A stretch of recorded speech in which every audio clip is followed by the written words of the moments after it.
The first time Greg asked me to co-sign a loan, he sounded almost polite about it, you know, he said, scratching his gut through a stained tank top, you're 19 now.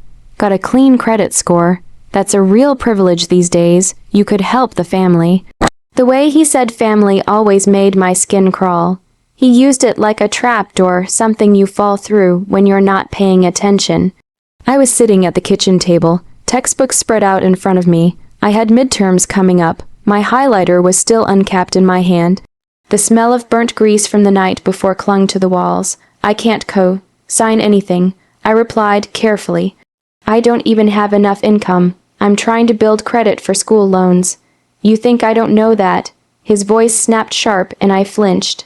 I'm not asking for your damn money, just your name. It's one goddamn signature, girl. The way he said girl, like I was still 6 years old or worse, some obligation he regretted. Greg had been in my life since I was 12. After my real dad left, Mom fell for the first man who called her pretty and didn't ask too many questions. I never liked Greg. Too loud, too controlling. He called my hobbies nerdy crap, and my college plans a waste of time. But he kept a roof over our heads, and in Mom's eyes, that made him a hero. I refused him again. That night, he didn't say anything else, just stared at me, the kind of stare that makes your skin itch. The next morning, he asked again louder. By the end of the week, it had turned into threats. He cornered me in the hallway after dinner the following Tuesday. You think you're too good for this family now, college girl, he sneered. I gave you a home, I fed your ungrateful mouth, and now you act like I'm some goddamn leech. I tried to push past him. That was my mistake. His fist connected with my shoulder, and I hit the wall with a thud, then a blow to my back.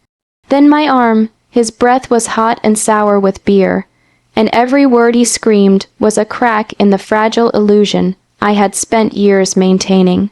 You owe me, he shouted. When he finally stepped back, I could barely stand. I grabbed my phone and stumbled toward the only person I thought might protect me, my mother.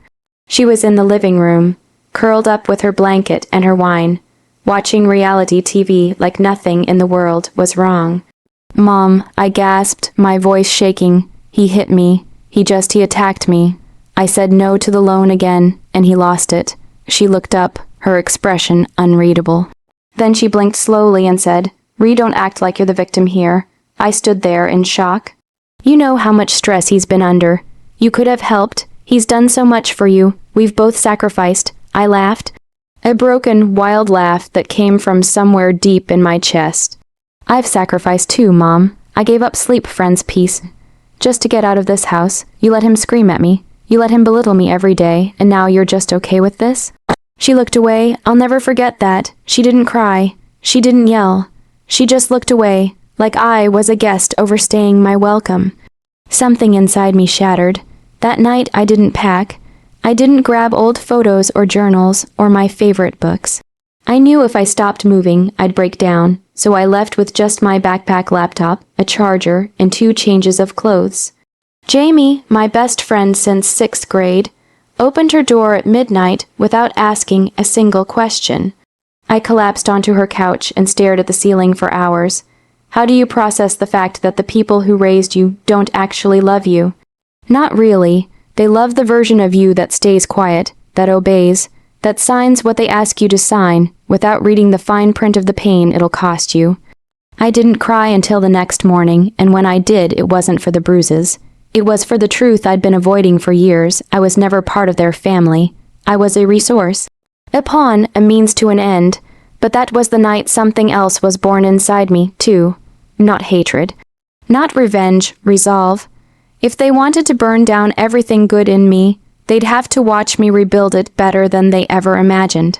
Without them, the hardest part wasn't leaving. It was waking up the next morning and realizing I had nowhere to go back to. Jamie's couch became my safe haven for a while. She gave me clean sheets, a spare toothbrush, and her silence when I didn't want to talk.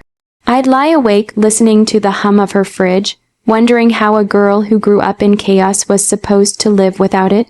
I'd been surviving for so long, I didn't know what peace sounded like. I blocked my mother's number 2 days later, then unblocked it, then blocked it again. I didn't know what I was hoping for, maybe an apology. Maybe a text that said I'm sorry I didn't protect you. But nothing came, nothing ever did. I picked up a second part-time job at a diner working nights. The smell of grease followed me home, clinging to my hair and clothes. During the day, I attended community college, barely staying awake through lectures. Between shifts, I studied in back rooms, on buses, in empty booths after hours. I was always tired, my body ached constantly, but I stayed afloat. The financial aid office tried to cut my tuition because I couldn't prove I was independent. I had to explain that I didn't live at home anymore, that it wasn't safe, that I couldn't get my mother's tax info because she wouldn't answer my calls. They didn't care. Bureaucracy rarely does, but I found a workaround. I applied for a hardship waiver, wrote a 6-page letter, and attached documentation I'd kept since the night I left. A hospital report from the ER. A photo of the bruises on my back. Voicemails where Greg threatened me. A letter from Jamie, verifying I was living with her. That was the moment I realized I'd been collecting evidence, not to send to the police, not for revenge, but for myself, because some small, desperate part of me still needed proof that I hadn't imagined it all. That I was the victim, even if no one ever said it out loud. Therapy came later. It was a free resource through campus, a quiet room with dusty blinds, and an older woman named Dr. Keller, who never interrupted me when I cried. "You use a lot of I should have language," she said once. I should have said no earlier. I should have moved out sooner. I should have seen it coming. She held up a mirror figuratively and literally, and asked, "Would you say that to a friend who'd gone through what you have?" "No," I whispered. "Then why say it to yourself?" By the time I was 21, I had moved into a small apartment of my own. 1 bedroom. 2nd floor, a leaky faucet and a view of a parking lot. But it was mine. No one shouted here. No one threw things or slammed doors. No one demanded I sign away my future. I got a job as a front desk assistant at a local law firm. It wasn't glamorous, but it came with free coffee and free legal education, just by listening. That's when I learned what power really looked like. It didn't come from fists or fear. It came from knowledge. From knowing your rights. From knowing the system better than the people who tried to exploit it. I started taking notes on everything. I learned about financial fraud, forgery, credit recovery, and how to request your own credit report. I learned how victims could become plaintiffs. I read case studies that felt eerily similar to mine, and it lit a fire inside me. What Greg did wasn't just cruel, it was illegal. One night, I got a message from my cousin Mia. We hadn't talked in years. "Hey, weird question. Did you help Greg get a loan recently? Mom said he bragged about some guaranteed approval thanks to you." My stomach dropped. I hadn't signed anything. I hadn't even spoken to them in over 2 years. I ordered a credit report the next day. There it was, my name on a $15,000 loan I never applied for. Co-signed and approved under a digital signature I didn't recognize. My hands shook, not with fear, with clarity. Greg had forged my name. Maybe my mother helped him, maybe she didn't. Either way, they'd found a way to steal from me, even after I'd left. But what they didn't realize was this wasn't the same girl they kicked around 2 years ago. I never imagined I'd walk into a courtroom with my head high. But there I was 23 years old, sitting across from the man who used to throw dishes when I got a B+, who used to punch walls when I didn't clean fast enough, who used to corner me with a beer in one hand and a threat in the other. Greg looked smaller now. Not physically, he still had the same thick neck, the same bloated ego. But something about seeing him forced into a suit that didn't quite fit, sitting next to a public defender, stripped away all the power he used to carry in his voice. And my mother, she sat right behind him, wearing that same stiff expression I remembered from years ago.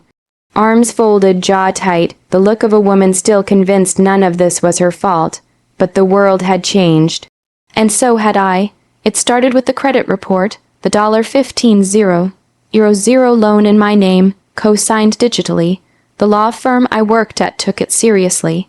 I brought in everything, my ID, my credit reports, the screenshots of texts from my cousin, the photo of the forged e-signature. My supervisor, a paralegal named Alina, sat with me after hours one evening and said, "You've got a case, Ree, possibly a strong one." We filed the police report that same week. 2 months later, Greg was served with a notice. The charge: financial fraud, identity theft, and forgery. He pled not guilty, of course, said I'd given him permission, said we were on good terms, said he helped raise me. It would have been laughable if it weren't so disgusting. So I fought him with evidence, with paperwork, with truth. In court, I presented a voicemail from Greg from years ago where he threatened to ruin me if I didn't help the family. A dated text message from my cousin, showing Greg bragged about using my name. A forensic document analyst's report confirming the signature didn't match my prior documents.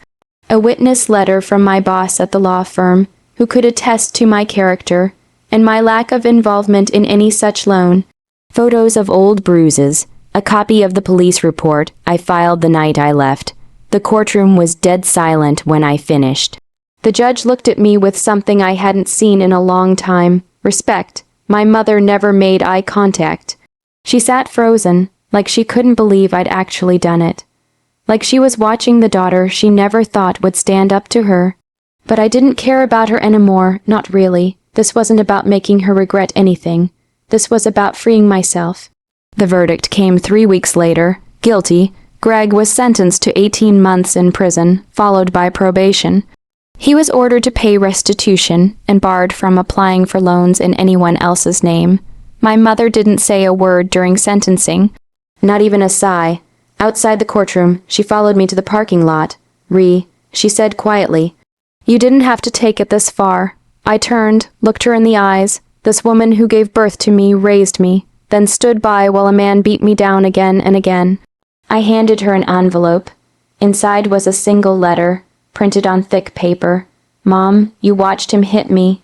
You defended him when he stole from me. You called me selfish when I said no. You chose him, I chose me." Ria walked away before she could respond. Life didn't become perfect after that. I still had nightmares sometimes. Still flinched when someone slammed a door too hard. Still hesitated before opening envelopes with unfamiliar return addresses. But I also had peace. I had my own space, a bed I paid for, a bookshelf I filled with case law and fiction, a fridge stocked with food I chose, a window that let in the morning sun. I wasn't just surviving anymore. I was living. Revenge, people say, is sweet. But this didn't taste like revenge. It tasted like freedom. Like the absence of fear. Like the kind of justice you fight for. Not with fists or screaming, but with facts, patience, and the quiet rage of a girl who refused to be erased. Years from now, maybe Greg will get out and pretend it never happened. Maybe my mother will still play the victim when she tells her friends the story. But I'll know the truth and I'll carry it with me, not as a burden, but as a badge, because I didn't destroy them. I simply stopped letting them destroy me, and in the end, that was all the victory I ever needed.